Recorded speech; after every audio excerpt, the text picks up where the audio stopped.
What's up, my little haunters? It's your boy Mikiru Shioto. I changed the background a little bit. I figured you guys would be sick and tired of looking at my blanket. But I have a very special review.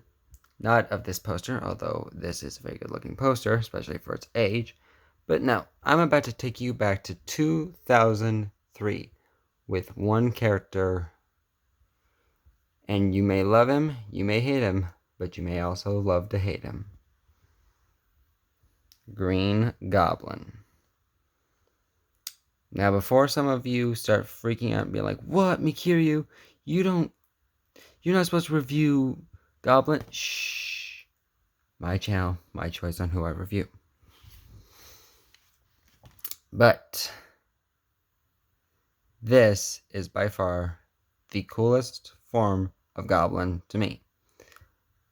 For figures, I've not, except I will say this actually, there is one that could top this, and that is the Red Lantern, or not Red Lantern, Red Goblin, which is where Green Goblin got fused with Carnage, and it created a very awesome moment in comic book history. But yeah, moving on to this one. So let's get in on that head. Focus. Focus, phone. So right there, we've got a very good looking helmet, which honestly, let's get in on it a little bit better. I will say that I grew up with this being Goblin. Stop freaking trying to focus on things that aren't supposed to be focused on. Stop it. There we go. So I will say that I understand people's frustrations with the way Goblin looked. You know, he's Goblin. He's not supposed to look like this.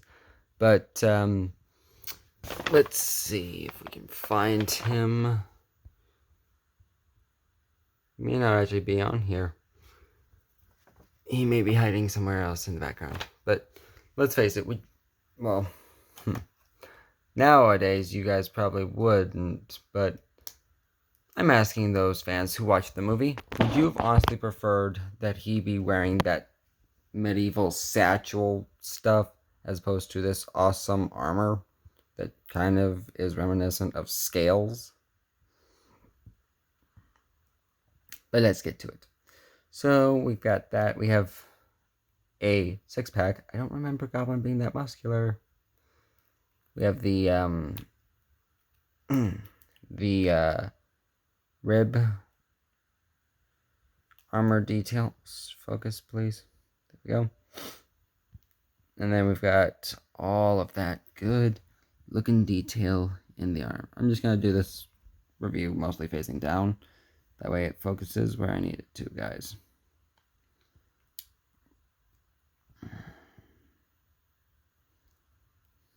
So, you know, and this is a 2003 figure. What the heck happened that we went from this kind of figure who has almost the best posability you could get to this. This was a 2008 Spider-Man.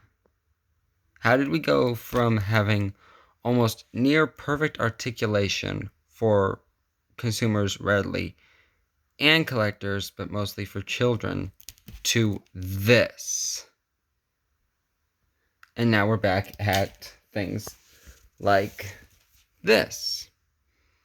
We have ab crunches, we have waist articulation, double jointed elbows. What the hell?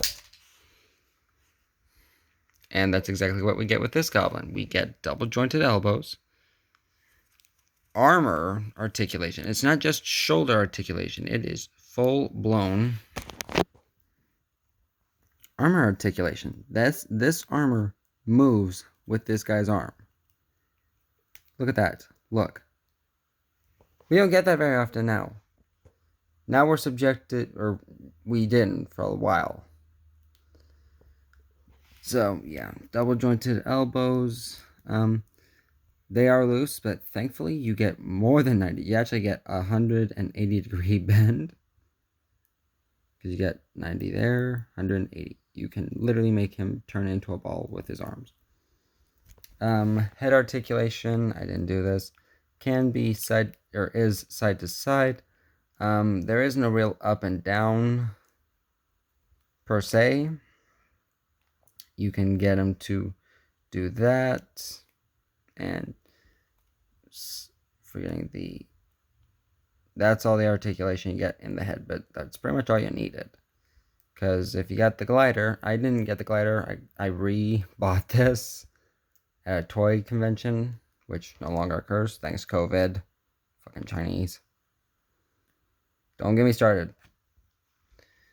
Full splits, which honestly you don't really need, and I doubt that Willem Dafoe can even do the full splits. And speaking of which, you cannot tell me that is not one of the best Willem Dafoe heads you have seen in your life. And the attachment point for this is literally just putting his face in a mold after you lightly put it on like that. Doesn't come off. Does leave his head exposed. Slight grab from a child, and even more so me. But yeah, can't move forward. He has a weird spring-loaded joint. But, you know, he can lean back. I don't understand the point behind leaning back and having that gap, but... And then waist articulation. Upper thigh rotation. It's very stiff. Double jointed knee. Affords almost a full 180. And then, look at this. Look, what is this? What is this? In 2003, we had lower calf articulation. We had toe bends. We had ankle bends. We didn't have rockers yet. They hadn't gotten to that, but you could get a decent rock. 2003, people. 2003. Or maybe it was 2001. Sorry, 2001. I had to go by biological years. 2001. No, it was whatever, you get the point. Early 2000s. We had awesome articulated figures. Then we get that crap from 2008. This is an abomination in the evolution of action figures. Abomination.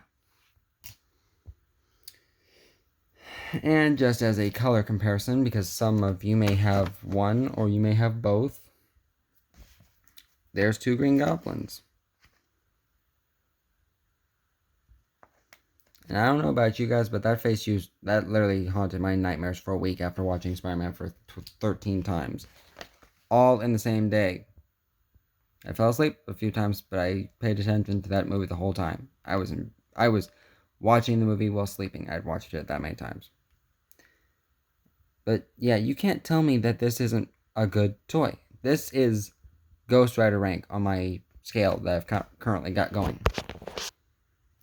This is the lowest grade, other than a statue. Lowest. So if I say Spider-Man rank, you now get it. Spider-Man. Or sorry, I'll say 2008 Spider. This is Ghost Rider rank. So, I hope I've helped you make an informed decision on getting a collectible. Because, yeah, it's well past his time. But until next time, my little hunters, you should stay awake. Thank you for tuning in, and rest in peace, Stan Lee. I realize he's been dead for a little bit, but I have to say it now. Stay awake.